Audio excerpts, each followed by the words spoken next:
Bueno, ¿cómo funciona una conversión de una señal en tiempo continuo a una señal en tiempo discreto?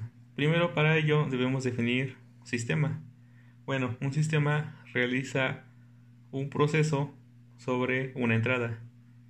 Tenemos la entrada y la entrada después la transforma en una salida.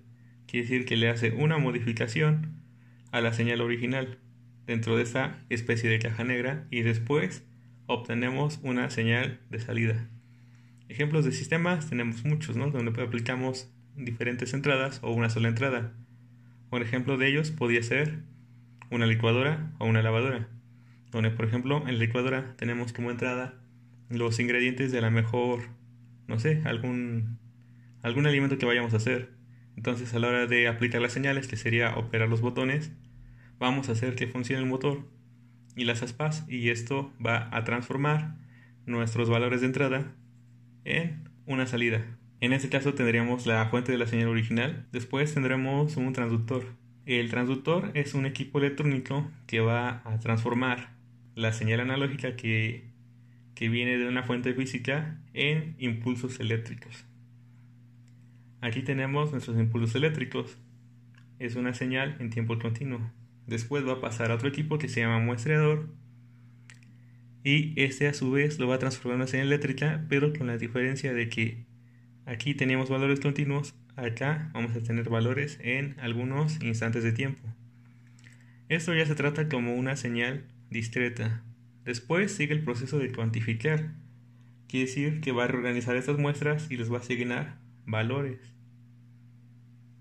En el caso del tiempo continuo, este permanece, como podemos ver, son números reales. Mientras que en el caso del tiempo discreto, o mejor conocido como n, permanecen números enteros. Entonces solamente toma valores específicos del tiempo continuo para convertirlos al tiempo discreto. Por otra parte, el tiempo discreto debe ser finito. Por ejemplo, está dividido, vamos a decir que está dividido en 60 o en 1000 partes, y cada uno pues va a ser un entero. O sea, no hay valores intermedios. Quiere decir que si por ejemplo aquí tengo una muestra en el instante 1 y una muestra en el instante 2, no puedo tener una muestra en 1.5. Sería incorrecto asumir eso. Entonces cuando cuantifica, pues discretiza la amplitud, quiere decir que le da un valor específico a la amplitud. Que se cuantifique regularmente se hace con unidades que tienen que ver con el sistema binario. Por ejemplo, en este caso consideramos que sean en bytes, ¿no? Que por ejemplo tiene 8 bits. Como sabemos, un bit es un 1 o es un 0. Y bueno, eso se tomó como ejemplo porque generaría el número de combinaciones suficientes para poder representar a cada una de las muestras. Quiere decir que a cada muestra se le asigna un valor en binario. Y a la hora de tener eso, pues si aquí realmente pues se inicia el proceso para hacer la conversión de analógico a digital, ya cada amplitud tiene un valor específico. Por ejemplo, aquí cada uno está codificado en 8 bits. Es para darle una interpretación a esas muestras. A partir del bloque del muestreador, aquí ya se considera la conversión analógica a digital, y se va a considerar la señal a partir de la señal como se ve en el diagrama. Entonces aquí tenemos la señal original, sucede el proceso de conversión analógica a digital. Aquí en esta parte puede ocurrir alguna de esas operaciones, por ejemplo el filtrado, la amplificación o la actualización de la señal.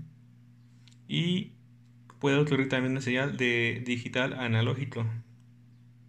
Esto es muy común, por ejemplo, en los equipos de audio. Regularmente el archivo está en un formato digital. Después se limpia la señal de las impurezas, se manda a las bocinas, ya convertida con un amplificador a una señal analógica. Y después tengo una salida. Veamos la ubicación de las señales. Una señal puede ser analógica, en tiempo y con amplitud continua. Una señal discreta puede ser en tiempo discreto y con amplitud continua. Una señal cuantificada puede ser en tiempo continuo y con amplitud discreta, o en tiempo discreto y con amplitud discreta. Este sería un ejemplo de una señal cuantificada. También hay señales en tiempo continuo con amplitud continua, que eso es el ejemplo característico de una señal analógica. Por ejemplo, esta señal. Ese sería el tipo de señal con la que vamos a trabajar. Tiempo discreto, como pueden ver, cada muestra tiene un instante en específico. Pero por otra parte, la amplitud es continua, aquí sí que puede tener valores intermedios. Aquí tenemos otro ejemplo de una señal, pero esta señal es tiempo continuo, pero la amplitud, como pueden ver, es discreta. Y otro ejemplo más, tenemos tiempo discreto con amplitud discreta. Los valores ocurren en instantes determinados de tiempo, ya sea tanto en el eje horizontal como en el eje vertical. Bueno, veamos dos ejemplos de cada una de las señales anteriores. Para tiempo y amplitud continua tenemos el amplificador de audio. Otro ejemplo cuando se pisa el freno de un auto. Ahora tiempo discreto y amplitud continua. Medir la potencia de un motor cada 10 minutos. Otro ejemplo sería hacer una encuesta. Ejemplo para tiempo continuo y amplitud discreta. Medición de la velocidad del motor. Otro ejemplo, subir el volumen de un estéreo. Ahora tiempo discreto y amplitud discreta.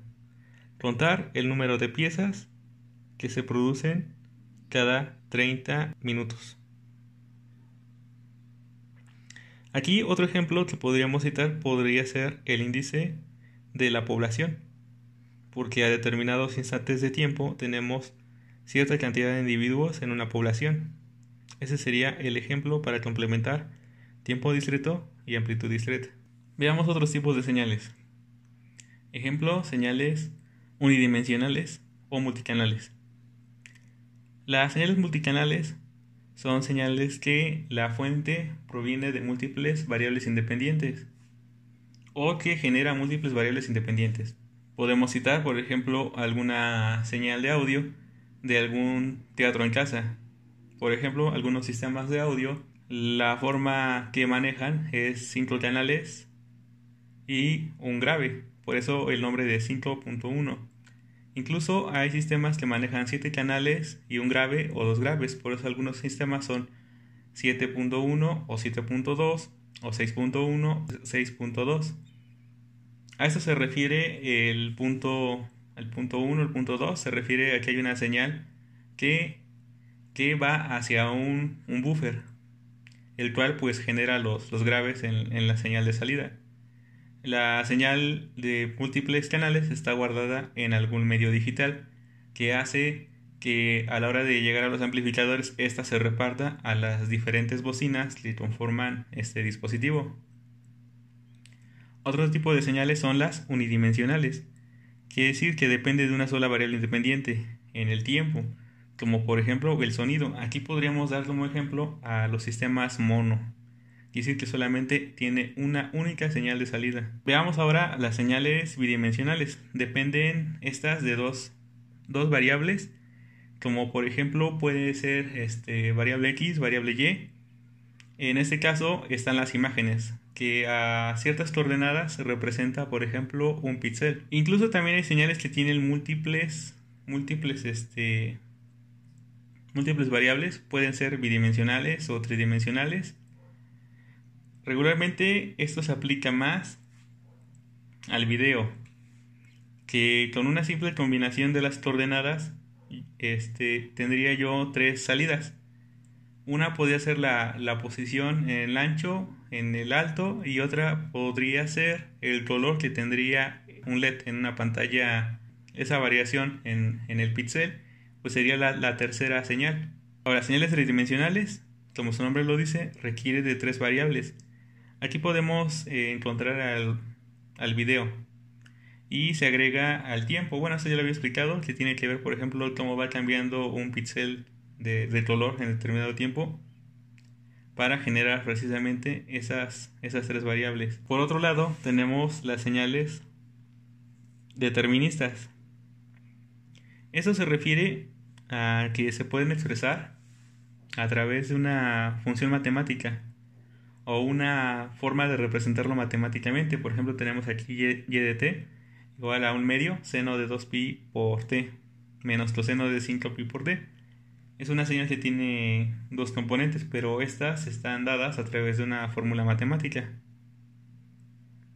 Entonces, si generamos una señal a través de una fórmula matemática en la que pueda ser representada de una forma práctica, sería una señal determinista. Por otra parte, una señal que no se podría representar así podría ser la voz, o las señales que son aleatorias.